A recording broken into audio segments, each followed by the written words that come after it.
those women in Czechoslovakia, where the photographer claimed, I'll go back, the SS photographer claimed that he'd only took one picture for the Nuremberg trials. The women that found that album was in Czechoslovakia contained over 4,000 pictures. And in Germany, when I make this presentation, they ask me, are you angry when you show that picture? And I said, yes, I'm angry when I show that picture. And why? The officer that took those pictures was smart enough to copyright it before he was hung. And I had to purchase this picture from the United States Holocaust Museum and pay $10. And his family, to this day, every time that this picture is purchased, they receive royalties. I have a right to be angry. But once I show the picture, my anger stops. There's over 4,000 pictures called the Auschwitz album. We were segregated from Auschwitz into these barracks in Birkenau, 5,000 men to a barrack. We worked there like slaves, building roads. Others were working for the factories until we were evacuated out of there.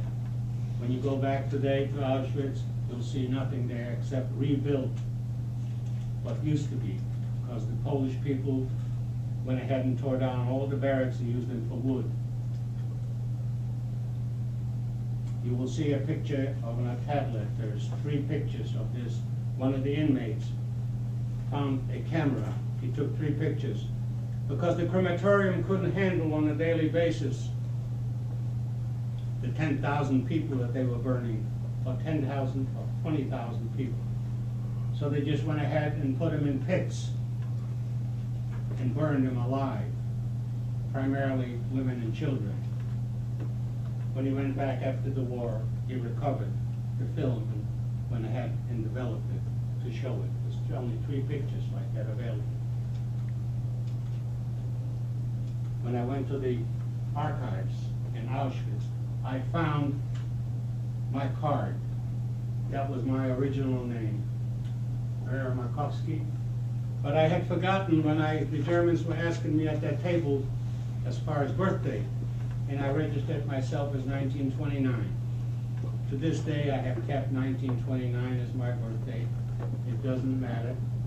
As my father's, born 1906, April the 4th, 15. But when you take a look at this little card, it's very interesting to read that my father and I, we were transported out of Auschwitz the 1st of September 1944, transport to concentration camp, Outer Commando, Dachau. If you read further, you can see exactly the transport, the date, the transport number, the cattle car number, including down to the street and apartment where we lived in the ghetto, number 23. Thank you, IBM. They were the ones that helped them. I looked for other survivors. Unfortunately, I couldn't find any other cards. 1945. In Dachau, I didn't live on 600 calories a day. We were allowed only 500 calories a day. But you didn't get your food as you got up 4 o'clock in the morning. You received your food when you came back from the work commando at night, 12-hour shifts. If you survived, you received one slice of bread. That slice of bread contained sand, straw, and a little bit of flour and all that, hold it together. And a bowl of soup, 50 milligrams of soup, which was basically hot water with some grass in it, and occasionally you could find a piece of potato, because the people who were cooking the soup, they ate all the potatoes. So when we came back at night, there was not much left except hot water. These are the troops coming in to liberate the camp in 1945, April the 27th, 12th Armored Division. What can I show you what I endured during that time?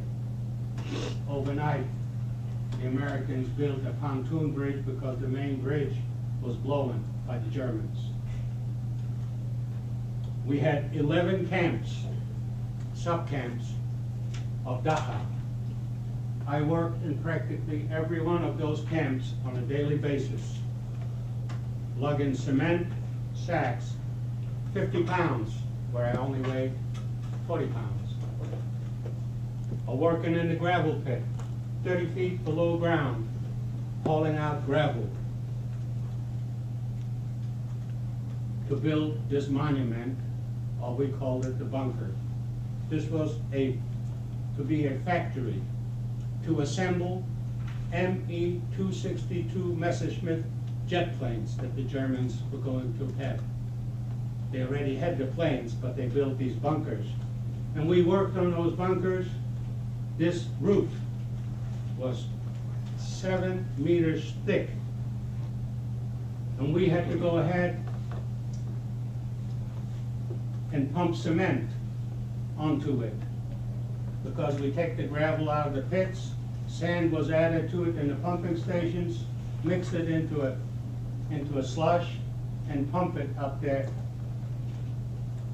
I was too young and too weak to hold a hose, so mainly it was older men holding that hose and spraying it over the rebar.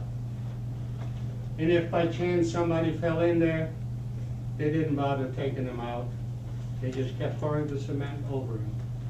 This actually is a graveyard. It still exists today. And I go there every year to make presentations to the Germans, the German schools, people from Dachau, as to how I worked and how I slaved away.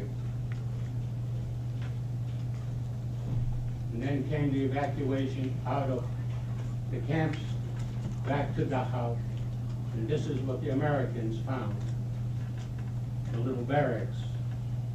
And because I had typhoid fever towards the end of liberation time, before liberation, I had typhoid fever. I was swollen with anemia, with water. But the Americans also did